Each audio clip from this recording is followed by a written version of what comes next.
अपमान होणार नाही। हा जिल्हा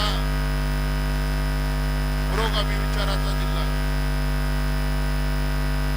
या जिल्ह्यामधून महाविकास आघाडीचे दादा रोहित दादा, महाविकास आघाडीचे 11 पैकी 6 आमदार पवार साहेबांच्या विचाराचे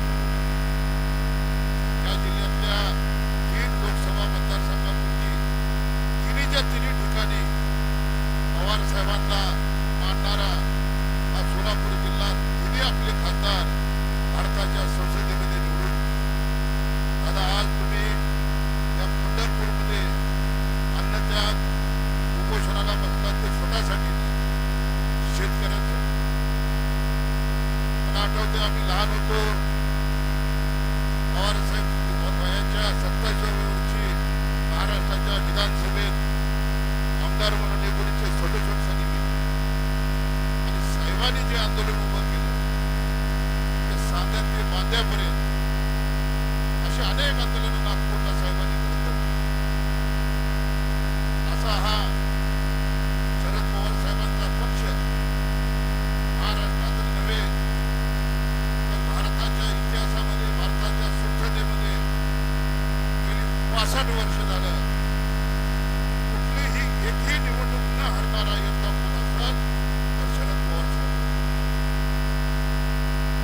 आज सगळ्याला मान खाली करावी लागते त्यावेळेला पवार साहेब संसदेमध्ये जातात। 65 वर्ष का खायचं काम नाही त्यांच्या संसदीय आणि आज त्यांचे नातू रोहित दादा पवार हे त्यांच्याच पायावर पाय ठेवत महाराष्ट्रामध्ये कांद्याचं आंदोलन असेल, आज आपण जर बघितलं तिथं आंदोलन चालू आहे, तिथं रोहित दादांच्या नेतृत्वाखाली आंदोलन। परवा मुंबईच्या वेशीवरती रोहित दादांनी आंदोलन केलं, नाशिकला रोहित दादांनी आंदोलन केलं, आज पंढरपूरला अन्नत्याग आंदोलन करतायत। हे कुणासाठी करतायत?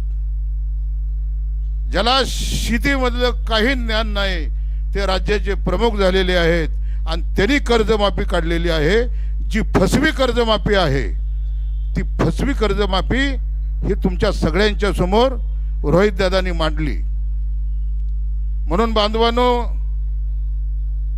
दादांना पाठिंबा देण्यासाठी पंढरपूर असेल, मोहोळ असेल, उत्तर सोलापूर असेल, माढा असेल, पण मला माहिती आहे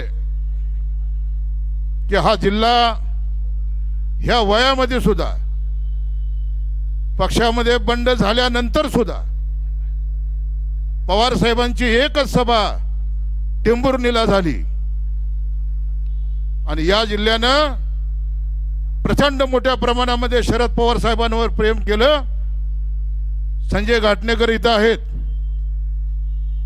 दादा 4 जागा तुतारीवर उभारल्या, 4च्या 4 आमदार प्रचंड बहुमतानं पवार साहेबांच्या एकाच सभेनं निवडून दिले। जर साहेबांनी अजून सभा दिल्या असत्या तर भारतीय जनता पक्षाचे 5 पैकी 3 आमदार घरी गेले असते दादा।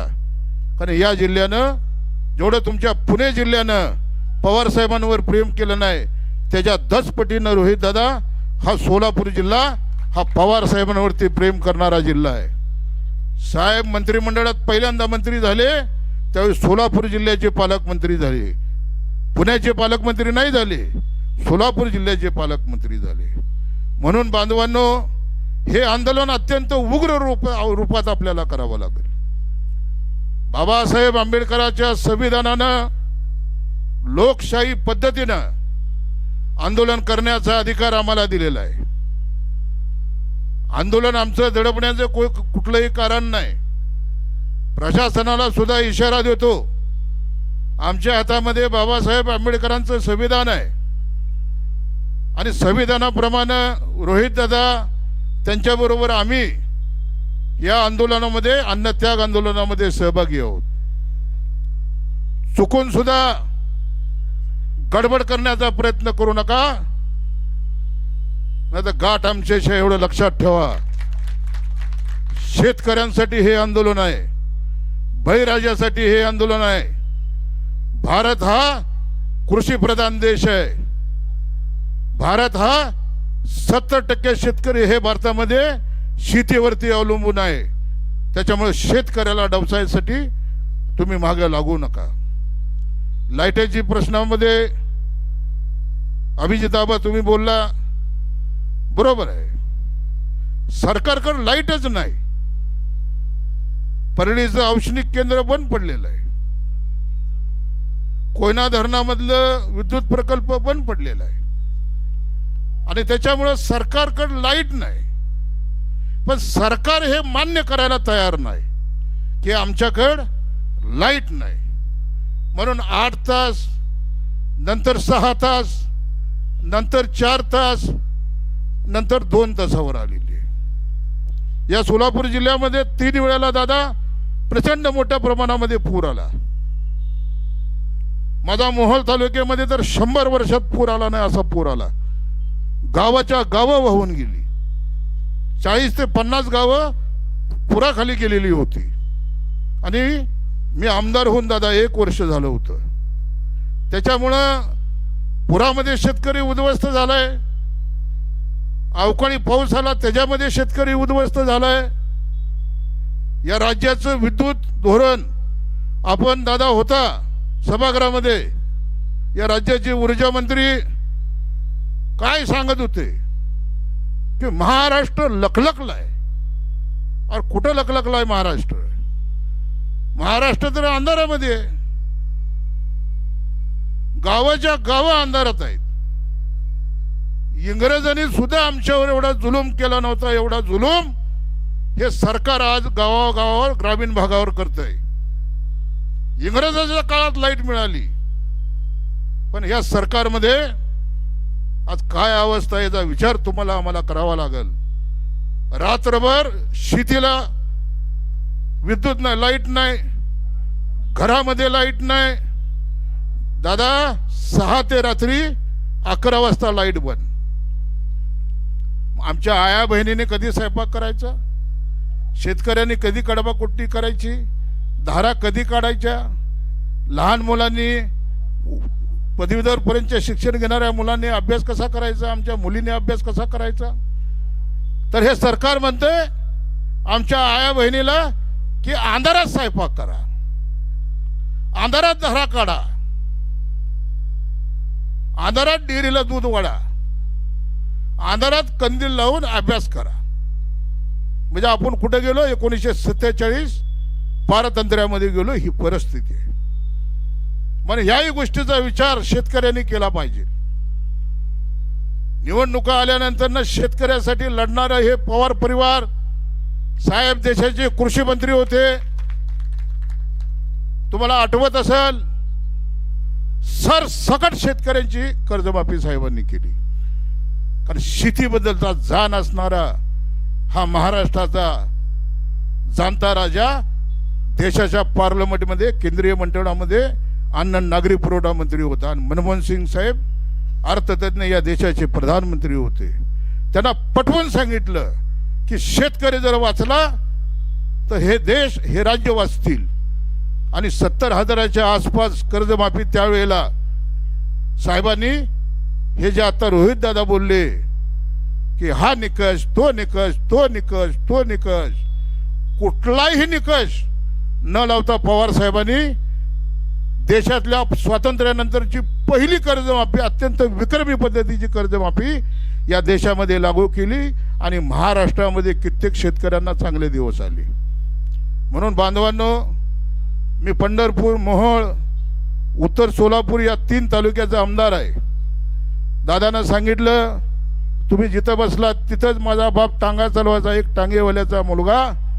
पवार साहेबांनी माझ्याकडे बघितलं, माझ्या कपाळाला कुंकू लावलं आणि मी महाराष्ट्राच्या विधानसभेत तब्बल 31,000 मताधिक्याने निवडून गेलो. दादा, तुमच्या या आंदोलनाला, हे तुमचं आंदोलन नाही, हे आंदोलन महाराष्ट्रातल्या तमाम शेतकऱ्याचं आंदोलन आहे. आणि म्हणे या सरकारला जागा करण्यासाठी, या सरकारची फसवी कर्जमाफी कशी आहे याचा काहीच फायदा नाही, हे करण्यासाठी आज दादा आम्ही जन्मलो त्या पंढरी नगरीमध्ये आज तुम्ही अन्नत्याग उपोषणाला बसलेला आहे. अभिजित आबा काल पालकमंत्र्याला भेटायला गेले, बरोबर 3 मंत्री 2 आमदार होते तुमच्या. त्यांना जर काल सांगितलं असतं की विद्युत मंडळाला ताबडतोब आदेश द्या तर विजेचा प्रश्न कालच सुटला असता. आणि म्हणून मी दादा या तुमच्या अन्नत्याग आंदोलनाला पंढरपूर, कारण या शहराचा सुपुत्र आहे, या तालुक्याचा सुपुत्र आहे, या शहरात राहतो, म्हणून पंढरपूर, मोहोळ आणि उत्तर सोलापूर या 3 तालुक्याच्या वतीनं जाहीर पाठिंबा देतो. तुमच्याबरोबर तुम्ही आहे तोपर्यंत तुमची पाठ सोडणार नाही. आणि माझ्या मतदारसंघातली सर्व गावाच्या गावं, सगळ्या ग्रामपंचायतले आपले शेतकरी या उपोषण स्थळाला पाठिंबा देण्यासाठी आळीपाळीनं येतील. एवढं मी बोलून आपली रजा घेतो. जय हिंद, जय महाराष्ट्र, जय भीम. धन्यवाद. इथं आपचे जिल्हाध्यक्ष एम पाटील व त्यांची पूर्ण कार्यकारिणी या आंदोलनाला पाठिंबा देण्यासाठी आलेली आहे. पंढरपूरमधील एक सुप्रसिद्ध असे व्यापारी